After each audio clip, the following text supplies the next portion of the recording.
Hello. I'm not sticking to my upload schedule, if anyone knew I had an upload schedule, because there's just so much to talk about with set 5 and so many sort of points I want to make. And there's just three cards as well that keep going up in sort of discussions, and I wanted to say my views on them. For some reason, I've just got my current deck list on the screen, so that's something to look at, I guess. But the three cards are, I think, two are really important to talk about, which is Tipo and Fasa, Mufasa, the new blue Fasa. And Chicha, I just want to say quickly about my points on Chicha, and then I'll go into the other two that I think are just quite a bit more important. So we start with Chicha, which is 2-1 uninkable, and every second card you ink that turn will give you a card draw. I don't think the support's that important, but it's just nice sometimes to have flavor on it. It's kind of like, Porpsicle, it's just there to be broken by Hiram, but sometimes you use it to heal, and that's kind of cool as well.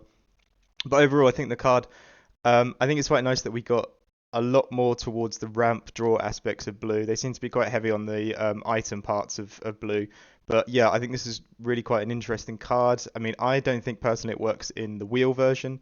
I think you'd have to fort X her because she kind of needs to be played turn two.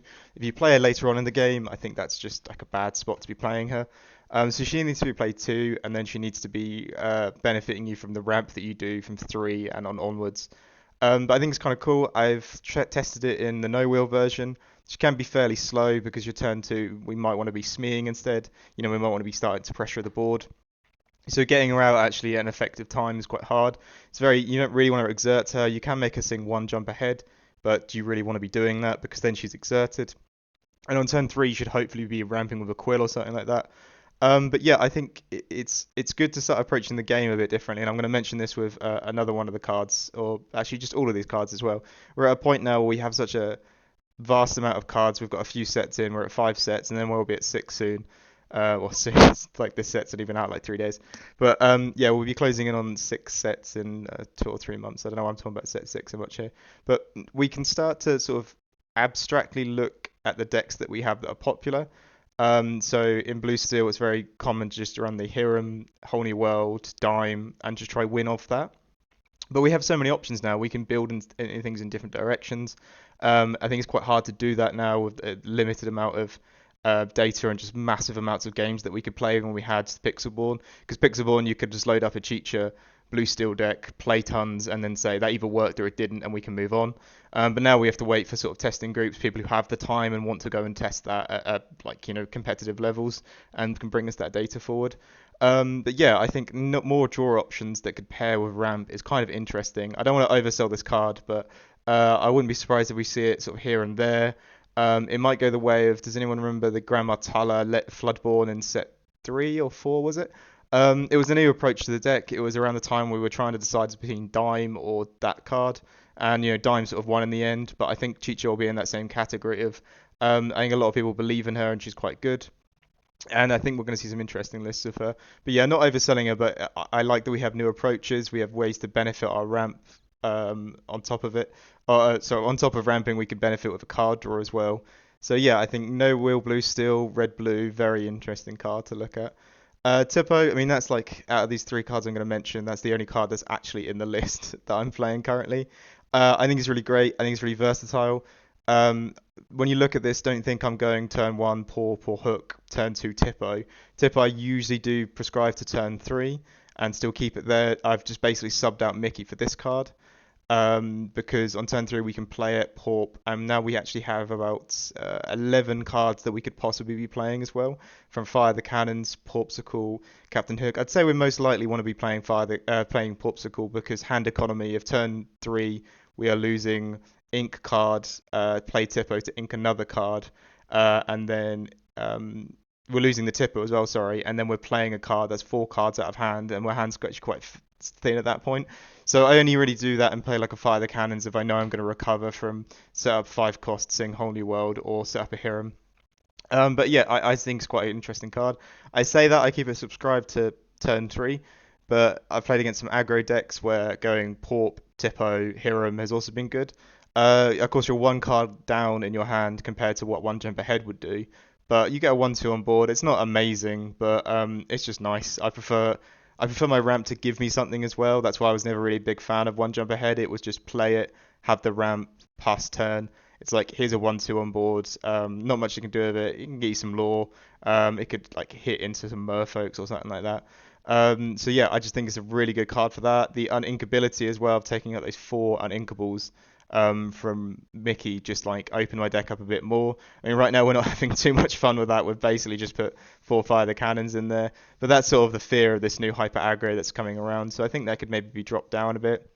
I'm not finding four fire the cannons is helping insanely versus Steel Song, but it's also there for that as well because you can snipe off the shift targets very early on. But I saw a lot of them copying, cutting Robin Hood, so maybe that's just not as important. The Queen is still the main one you want to go for, and they are still playing the Queen. So yeah, we didn't really use that Mickey Mouse uninkable space too interestingly. But yeah, I felt it opened up the deck a bit more. It's a very versatile ramp card. You do have to recover with draw after you've used it, which can be tricky. But because we have such explosive draw of Whole New World or um, what's it called, Hiram, you can recover quite easily from that. And Tipo wasn't that bad of a thing to play on that turn, losing the two cards from Tipo and the ink from Tipo. Also, as well, the main reason I went to this card to begin with was you have a lot of games with Blue Steel where your hand is just completely janked up with just cards you can't use. Maybe it's like two Whole New Worlds, two Grab Your Swords, and some other uninkable cards that you just don't really want to be having at this time. And most options was just quill away all these cards, but if you don't have quill and you've got the Mickey in the hand and you have to play the Mickey, that can sort of put you in a rough spot. So Tipo is more of another way to just be like, I'm going to tidy up the hand, get the efficiency of this like deck running a bit smoother with the amount of high uninkables we have. I mean, I believe right now we've only got 14 uninkables, which we can go up to. I want to try putting Gaston back in the list as well. I think he will just keep tightening up the efficiency and the draw power and everything of this list. So maybe we can use that fire the cannon space for it. I'm not talking about the list right now. I'm talking about Tipo. Um, but yeah, I just think this card's really good. And of course, I mentioned the other blue decks. I think I've seen Blurple use it kind of quite efficiently because yeah, they want to be getting a bit more value than just one jump. I get ramp, cool. Next turn, they want to be doing a character on the board that can quest or something that they've got for a bounce target. The, red blue as well, I think could possibly have some application because yeah, they might just want to be like ramp and then I can take out your Lilo or whatever you've got on board, or I've just got one damage on board because they've got buff cards like Fortisphere still is around. If they played the Chicha, they could play support, which would be cool. So yeah, I think just doing something and getting something on board as well is always good, even if the thing on board isn't that great. Another example of getting something on board but it isn't that great is the human Sisu, which is a 3/3. Does something, you get a 1/1 on board, and then often or not, it will just quest and get you some lore, or it can sing one jump ahead, or it can be a shift target. Not talking about that card, but I'm talking about my reasons why I just really prefer this card and how it's kind of similar to one jump ahead, but I think this is just the better option. So I'm going to be probably sticking with it.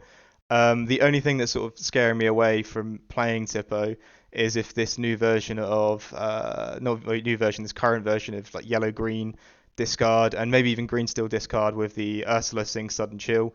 I'm thinking of cards like Ursula Sing Sudden Chill or You Have Forgotten Me that just burst your hand out and just get rid of them all. And that's when cards that ink but don't shrink hand sizes are very good. So Mickey would be very good there. You play it, you get your ramp, but you don't shrink your hand size as much as you would with Tipo. Tipo takes one extra card from your hand. So that would be the only application where I'd want to swap back because in set three or set four, sorry, it was quite nice to be like, I'm playing it to Bucky Green still. Quill is just not going to work here for me. So what I'm going to need to do is use a Mickey instead. But I found I could weasel my way through those matchups. I mean, from the couple days that I've been playing with Tipo, is Popsicle, Tipo, and then Hiram to try to recover the hand, and then hopefully Hiram can draw some more cards as you get more items. So yeah, I've just been really enjoying the card. I think it's really good. It hasn't butchered my matchups; it's only made them better. So yeah, I think that's another card to watch out for. And if you haven't tried it in your list, do try it and see where you stand on it. And we're in a great spot of the game right now. I keep mentioning this where they've got so many cards and we've got so many cards that already work. If Tippo's just not going to work for you, or you just don't want to try it, or you just think it's not time for you to try it, you can always just go back to Mickey or One Jump or whatever your other options are. And we're getting more options as well, which is great. But yeah, I think it's really worth checking that card out and trying it. I think it's been nothing but overperforming for me. And the last card is Fasa, Boo Fasa or Mufasa. I've been trying to sort of sit here and not make a video where I'm just negative about this card because I don't like the card very much. But I just you can't deny it's a good card. I mean, stats wise, it's a good card. 8 cost for 4/9, quest for 4, and it readies all your ink whenever it quests. I mean, you can't argue that isn't a bad thing to do. The 2 cards back to hand as well is in a sense you lose 2 ink, but you're ramp deck, so you can achieve that again the next turn. With an ink and a quill, you can get back to where you were before, and then you could keep going with like Tippos or whatever. Um, so that isn't bad, and also returning the 2 cards to your hand is, in a sense, a version of card draw. You have gained 2 cards from doing this, and they were, yeah, 2 cards you didn't have before. So all those things, they're just all positives. But I just don't see the point or the benefit of just ham fisting this card into a current blue steel list that runs the 2 dimes and the Tamatoas and all these other uninkable cards. Or no, sorry, Tamatoa's not uninkable, but the 2 dimes and the top end sort of dime targets and big characters. I don't see the point of trying to ham fist this card in, because what's going to happen is it's the same. I'm going to use the example of Jim Hawkins in set 3. I'm just going to use this quickly and then I'll get back to my point. That seemed a really fun card, and everyone liked playing Jim Hawkins, and then you cheated out RLS Legacy or Queen's Castle. This is way before Queen's Castle was hyped as it was today and 4x and everything. Um, that was a great combo. Everyone loved hitting it. That seemed awesome. I mean, just stats wise, that was great. And then we played a few more games, and you had enough games where Jim was in your hand, but a location wasn't, or a location was and Jim wasn't.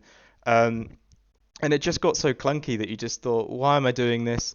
Maybe I don't want so many gyms, so I'll play 2 gyms, and then you're going to have such a lower chance of hitting the combo as well.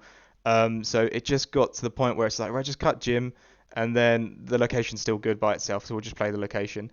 And I think Fasa is in Fasa isn't really combo of a card, but I think Fasa's in that same category. What's going to happen is people have played. I mean, I've played quite a few on Pixelborn Connect, and I assume they have to be playing 4x of it, because otherwise that's just mad. They do the thing where they completely hyper ramp. I've seen Tipo, Quill, How Far You Go, One Jump. I've seen all these cards, and all they're trying to do is get a high ramp score so they can achieve a Mufasa on the board. And then if your opponent doesn't let it go on it, doesn't B prep the board, doesn't do whatever it does to board wipe, which to be honest with you, a lot of them are playing Pete as well, so they have to get to 11 ink and then do it.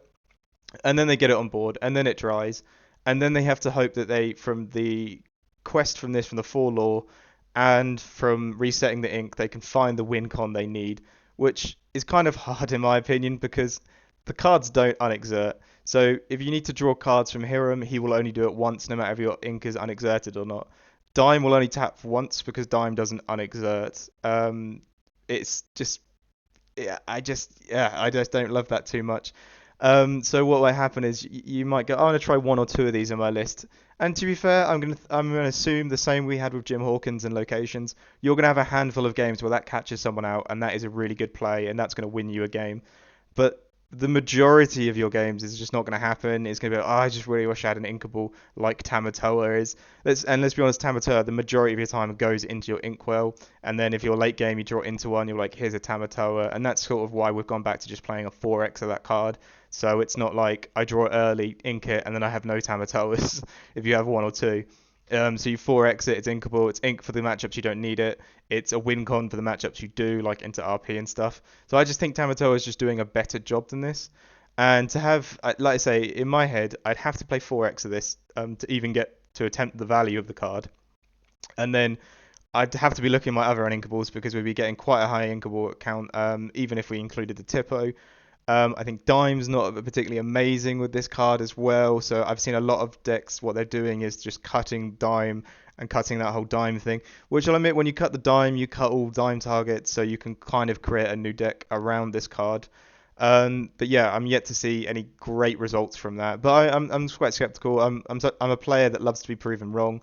I love to see someone at an event play like a list that I've just talked down upon, and it does really well. And then you'll see me playing it. I'll always take my word back on that. You know, I haven't got that much pride. I've got enough pride to admit when I'm wrong. So yeah, and sort of an original point I was trying to make with Chicha was now that we have such a lot of cards, and cards that are making lists, but in a sense stats wise are just good, they're just not fitting into a current list. I think what we're going to see people do is go, right, I want to play blue steel, probably don't want to play dime, and I'll admit with you, I've played 3 or 4 sets now of dime. Yes, ever since dime came out, I've played it. And I kind of get a bit bored of dime as well. I might want to approach something differently. You might go, hey, I'm going to do a list entirely around Fasa. And what we do is we 4x Fasa, and then we get all of those ramp options in there to get to Fasa, and Fasa is our win con. We 4x Pete as well, which I'm assuming these connect lists are doing that I've been playing against, because otherwise I don't understand. If your deck is just a 1 or 2 of Fasa, but your win con is ramp to Fasa, I don't understand what you're doing there. So yeah, I think you could cut dime, you could go full 4x Fasa and then Pete and then things to protect it, and then see how that goes. That could be a fun list. That could have some promise to it. And yet, as I'm saying, there's so many cards in this game right now. We're quite constricted to. We know Dime Blue Steel works, so we're just going to play that because it gets results. And then the same with RP. We know the bounce package, control, RP, whatever you want to call it, works. So we're just going to play that. And the same with Steel Song. But we're kind of getting to a point where people are, hey, I want to build Steel Song a little bit differently. I want to approach it full aggro. I want to try all these new cards and stuff like that, and that's really cool. Maybe I saw a lot of hero based Steel Song decks that were cutting whole new world, and it was all based around hero and drawing cards through the hero cards. And I thought that was really cool. And I think we're going to see that with Blue Steel more. We're not just going to see full Dime decks. Dime decks is a tried and proven method of winning with Blue Steel, but that doesn't mean we're limited to that. There could be loads of other options, and I think Fasa will open that for some people if they've got the time to go and test it and win events or do well at events. Maybe around Store Champs time in October, we could see just like this whole blossoming world of new decks. And even so, we have a sort of a different approach to the Blue Steel at the start of set 4 with a no wheel version that hadn't really been done before. We're starting to see people go, let's try new builds, and I think that's Fasa kind of opens that door for people as well, because it's a cool card and people want to use it, so they're gonna try and make it work. Yeah, that's sort of a bit of a ramble at the end, but yeah, they're just sort of my thoughts on these 3 cards, and I'll probably be doing quite a few videos throughout the week because there's just a lot to talk about with set 5 starting.